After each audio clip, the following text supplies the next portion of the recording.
Conspiracies Unlocked.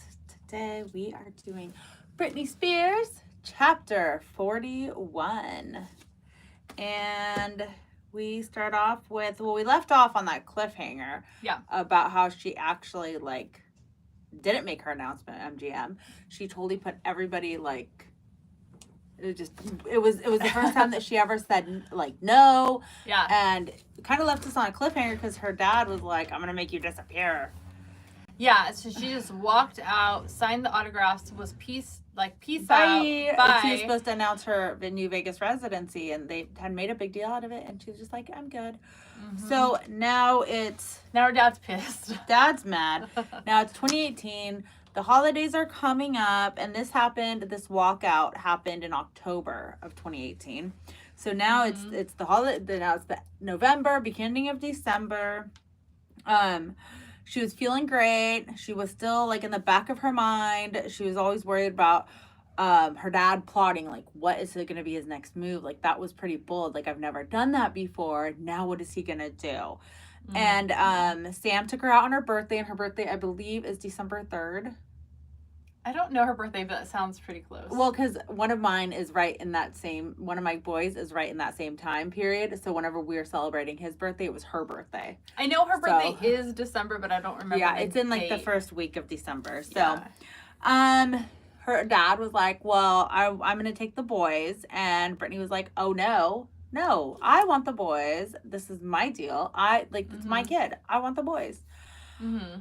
And her dad was like, well, the boys don't want to be with you this year. They're coming home to Louisiana with me and your mom, and that's that. And Britney fucking let them go. And it's like... But she didn't just let them go. He basically threatened her. Like he always does. He uses the kids against her as a tool to control her. And she just caved because what else is she going to do? Next time it's her time to have the boys. So she doesn't want to lose that opportunity again, so she goes with the flow. So if she had wanted to see the boys, she would also have to see her dad. That was another thing. As long as her dad had control of the boys, he had control of Britney. But my thing too is couldn't she ask them, hey, what do you kids want to do? Yeah. Grandpa says you want to go with him to Louisiana. I'm cool with that if that's what you want to do. Mm-hmm. But would you rather, these are my plans, would you rather do this? Yeah. What do you prefer? I'm curious if she even talked to him or if she was even given the opportunity, because it seems like everything that she was able to talk to the boys, at all, was always controlled.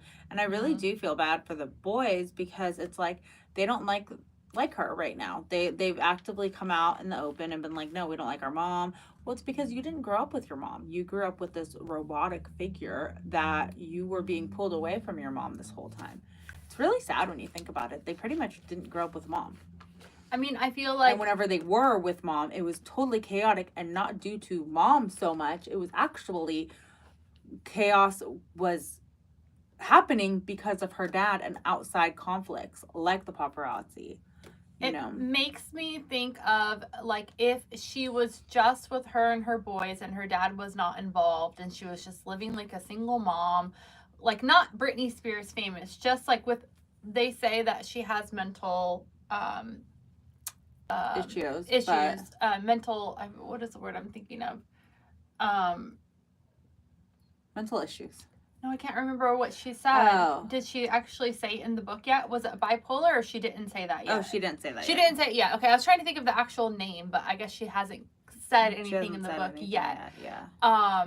But basically what I'm trying to say is if she was just a regular person, not Britney Spears, living with bipolar disorder in the world. It's hard enough. How would she be able to take care of her sons versus being in the spotlight? Any kind of mental issues you're having, it's going to be amplified, especially when you have the spotlight. Yeah, when you have the spotlight on you. Exactly. Yeah. So, I mean, but her dad is not helping, adding to it. No. With the controlling nature. So she's still trying to do she was still, even though she didn't announce that she's doing the Vegas show, the show must go on, right? She signed up, she's doing the show. So they're practicing, they're rehearsing. And one of the dancers, and these are dancers that she's been working with for the last 4 years. She's been working with these dancers. And they had done this like really complex like dance move, and she was like, "Oh no, I don't want to do that. Like that's too much. My body's changed. I'm older. Like 5 years has already passed. It's already been 5 years since like last time we went through this. I'm not doing this. I'm not going to dedicate a year and promise I can do this. You know." Mm-hmm. So right after she said that, the dancers and directors went into a room by themselves, and Britney was like, "Something's not right." Social anxiety, like, oh my gosh, she already has social anxiety, so she can feel the tension in the room before it even happens. I'm sure she can make up a lot of tension also. Like, make it up in her head. Like, there's really no issue, but in her head, she's like, oh my God, what's happening?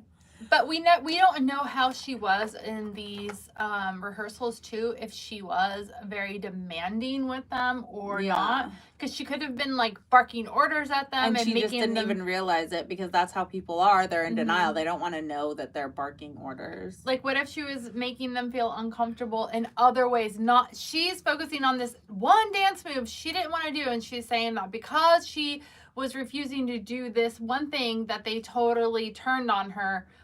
But maybe there was a bunch of other stuff, like little things that just added up, and this was just the straw that broke the camel's back. Mm-hmm. Well, the next day in therapy, she found out that they were conspiring against, not conspiring against her, but yes, conspiring against her. Basically, they found the therapist had found those energy pills. It always goes back to the energy pills. I really want to know what these were. They're over the counter, and they were. The therapist knew that she vitamins? Probably like no-dose or something like that. Yeah. Yeah. Wait, probably the little packets that you can get at like AM PM or whatever. They're like $2, and it's just filled with all this shit. Yeah. Probably just vitamins. Yeah, because vitamins will do that. Like, whatever. I wonder if she could even drink an energy drink. They would probably not let her even drink an energy drink. No. Like, if she had a Monster or something. Right? No, it would fuck with her body. She couldn't have that. But anyways, the therapist knew that she had been taking them for like the last year, and it was fine. But they were like, well, if you're doing this so much, you have to be doing worse things behind our back. And like, why? And then they went on to say, you're not doing good at rehearsals. You're giving everyone a hard time. And Britney was like, what the fuck? Like, completely in disbelief. And then concluded this therapy session with, oh, by the way, we're sending you back to rehab.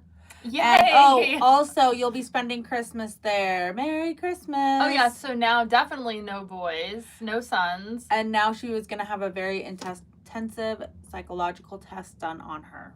Which they did do that. And then they said, oh, you failed. Yeah. Well, no, not her, not the test person, but the dad came in. Yeah. And was like, you failed. Like, this. So I don't know, like, you guys might not know what psychology tests are, but they're 3 to 4 hour, very extensive testing. There is no pass or fail. You're just given a range over here, over here, over here. And with those ranges dictates, you know, if you have bipolar tendencies or suicidal tendencies or, you know, anything like that. So, but it's not a pass-fail thing. No, and we should add that this doctor that came and did these tests, Britney says that she was a flashy doctor that she saw on TV, and then she referenced her as pronoun, like, as a female. So we know it was a female, and that she's on TV. That's crazy. And that when Britney met her, she, like, instantly hated her. Mm-hmm. Like, so, I don't know. Dad was like, you failed. Now you have to go to a mental health facility. And he went on to say that there's something severely wrong with her. And that, but she's going to go to a bougie Beverly Hills one. It's only $60,000 a month. Yeah, of her money that she has to pay when she doesn't even want to go. And then on top of that, this bougie Beverly Hills rehab, they had tailored specifically to her. So she was going to basically be in isolation. Yes, and she was. For the duration of her time, which when she asked him, well, crying, okay, you know, gathering her belongings, whatever that she's allowed to take, how long she's going to be there. They're like, I don't know. You know, it just depends on how you do. 1 month, 2 months, 3 months. I don't know. Like, let's see how you do with the program. So they are basically just imprisoning her. Yeah. And then so she's like, fuck that. What if I don't go? Mm-hmm. And Dad said that she'd go to court and be embarrassed. And quote from the book, Dad said, We will make you look like a fucking idiot, and trust me, you will not win. It's better me telling you to go versus a judge in court telling you. Which is totally true. It is better. That is true. But the court, would the judge really say that? Would a judge really send her to an institutionalized forcibly mental hospital? Or do you think the judge would have a court-appointed psychology person, psychiatrist, do psychology testing again to see how it really is, and not just based off the movie star TV and to compare the two and then see somewhere in the middle, maybe. Yes. Or if anything, if she did need help for whatever reason, if she was addicted, I guess you could be addicted to anything over the counter. You can be addicted to anything. It's a mental addiction. So like some things is a physical addiction where if you stop, you'll be like, oh my God, I'm physically like heroin or whatever, drugs. I don't fucking know, crack. But there's other things like if you're used to waking up every morning and taking a big glass of water every single morning, you don't have it, then it becomes almost ritualistic, and that can be addiction as well. So if she needed help with anything she was struggling with, regardless of what it was, then maybe they wouldn't have put her in isolation. Then it would have just been rehab. Be like solitary. Yeah, because in the beginning they were talking about rehab. Now they have bumped it up to a mental institution. Tailor-made for her. To fix her severe mental handicapped.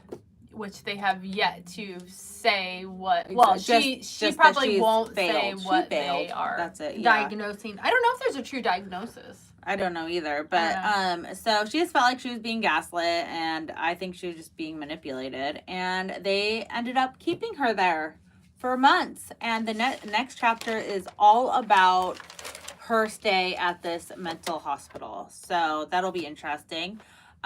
Stay tuned or go look at our next video when we air it again, which will be next week. Yes. And we're going to be putting out little reels and promotions for it, I guess. What is the word? Yeah, reels. Okay, so we will see you guys later. Thank you so much for listening, and don't forget to subscribe, tell your friends, and email us at conspiraciesunlocked@gmail.com. Bye! Let's see if I can reach.